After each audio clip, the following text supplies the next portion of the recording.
Assalamualaikum warahmatullahi wabarakatuh. Apa kabar para hadirin dan sahabat semua? Mudah-mudahan Anda semua diberi keberkahan dan sehat walafiat. Terima kasih sudah memberikan support yang besar kepada kami. Mudah-mudahan support itu bisa menjadikan kami bersemangat kembali untuk terus menyampaikan ide-ide atau analisa-analisa baik politik, secara sosial dan sebagainya ya. Mudah-mudahan itu semua bisa bermanfaat bagi kita semua. Baik, sekarang kita akan berbicara tentang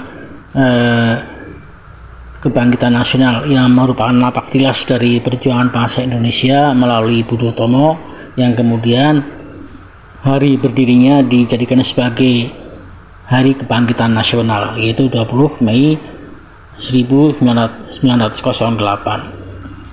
Para sahabat dan teman-teman semua, kita ketahui bahwa Budi Utomo itu dilahirkan atas gagasan seorang tokoh ya, yaitu Wahidin Sudirohusodo, yang kemudian menyampaikan gagasan-gagasan ini kepada para pelajar di Sekolah Dokter Jawa, yaitu di Stovia yang terletak pada saat itu di Batavia.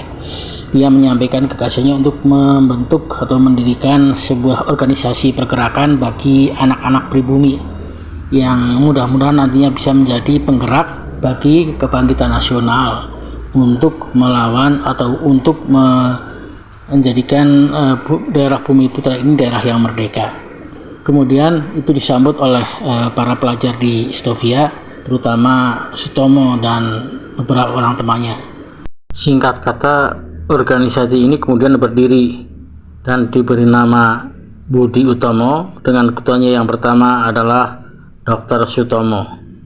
Kami Sutomo memegang jabatan ketua Budi Utomo tidak terlalu lama, tidak lebih dari 6 bulan. Dia kemudian menyerahkan jabatannya itu kepada tokoh-tokoh yang dianggap senior ya, mungkin sebagai penghormatan ya, sementara dia dan teman-temannya yang masih muda ya, rata-rata usia 20 tahun, akan fokus dulu terhadap pelajaran dan pendidikannya di Stovia.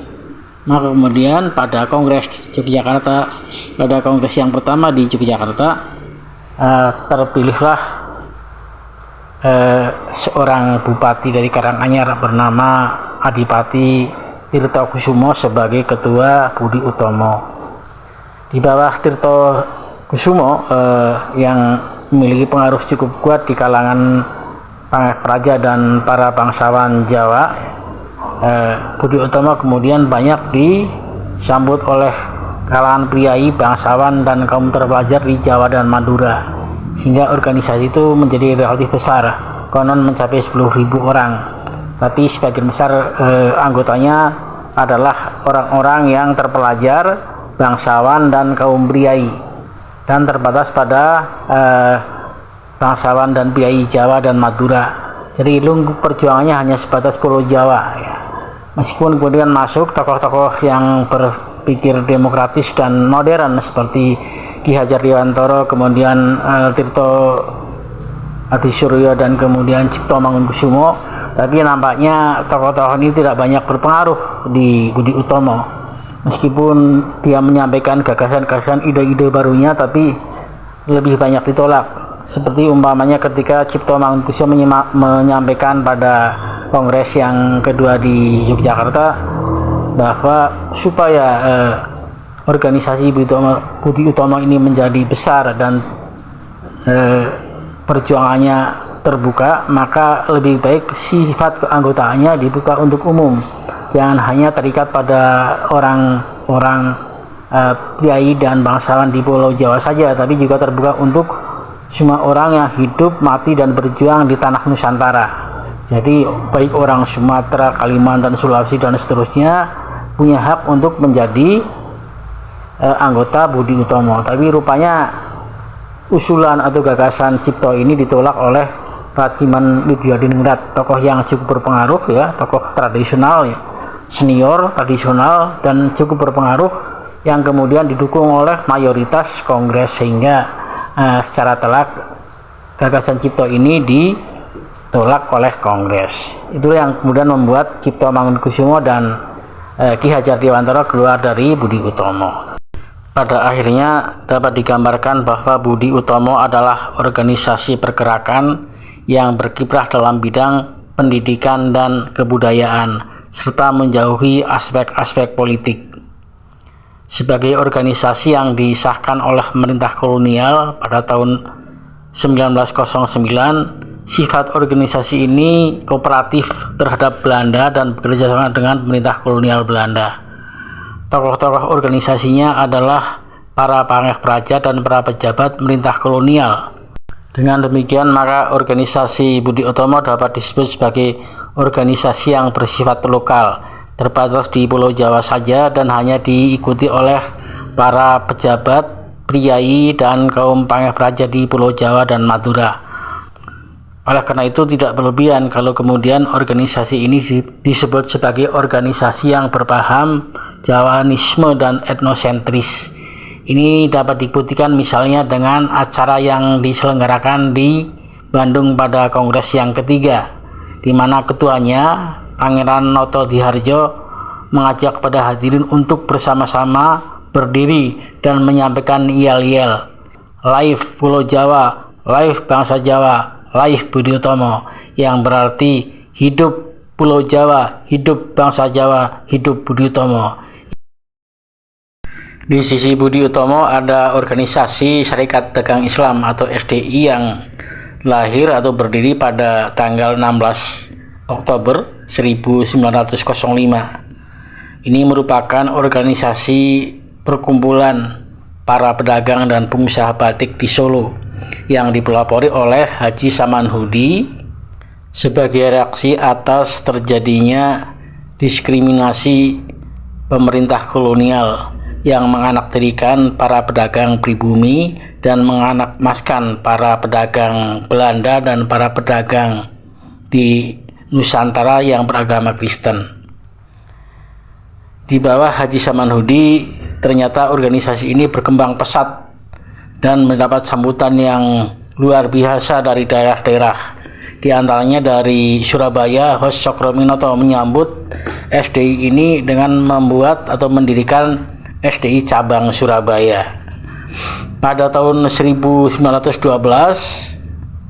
SDI mengadakan kongres yang agendanya diantaranya adalah mengubah SDI menjadi SI, mengubah Syarikat Dagang Islam menjadi Syarikat Islam, dan mengubah orientasi pergerakan dari orientasi ekonomi menjadi organisasi yang bergerak dalam bidang sosial dan politik.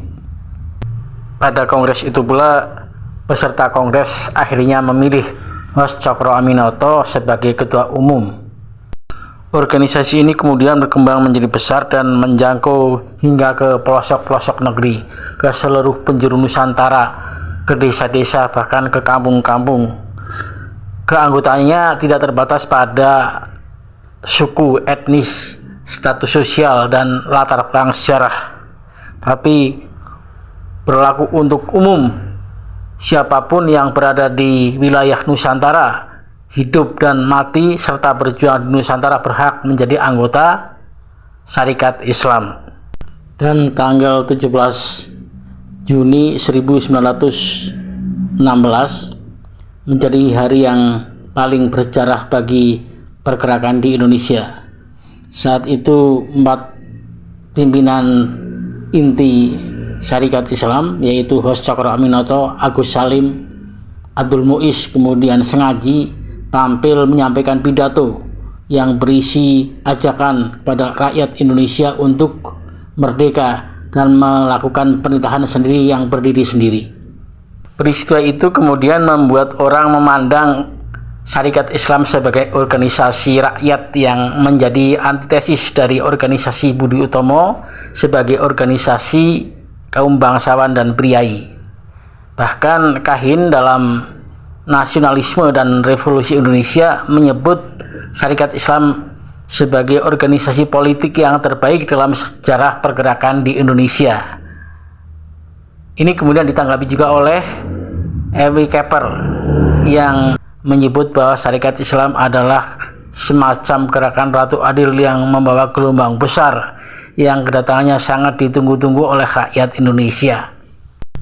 Pada tahun 1916 itu pula, yaitu 4 tahun sejak berdirinya, Syarikat Islam telah memiliki 181 cabang di seluruh Nusantara dengan jumlah anggota tidak kurang dari 700.000 anggota. Puncaknya adalah 2 tahun kemudian ketika pada tahun 1918 Syarikat Islam sudah memiliki anggota yang diduga mencapai 2 juta orang. Ini tentu saja merupakan pencapaian yang luar biasa, mengingat Budi Utomo saja pada masa keemasannya hanya memiliki 10.000 anggota, yang berarti hanya sekitar 0,5% dari keanggotaan Syarikat Islam di masa kejayaannya. Jadi, mana yang lebih cocok dijadikan sebagai tonggak Hari Kebangkitan Nasional, Budi Utomo atau Syarikat Islam?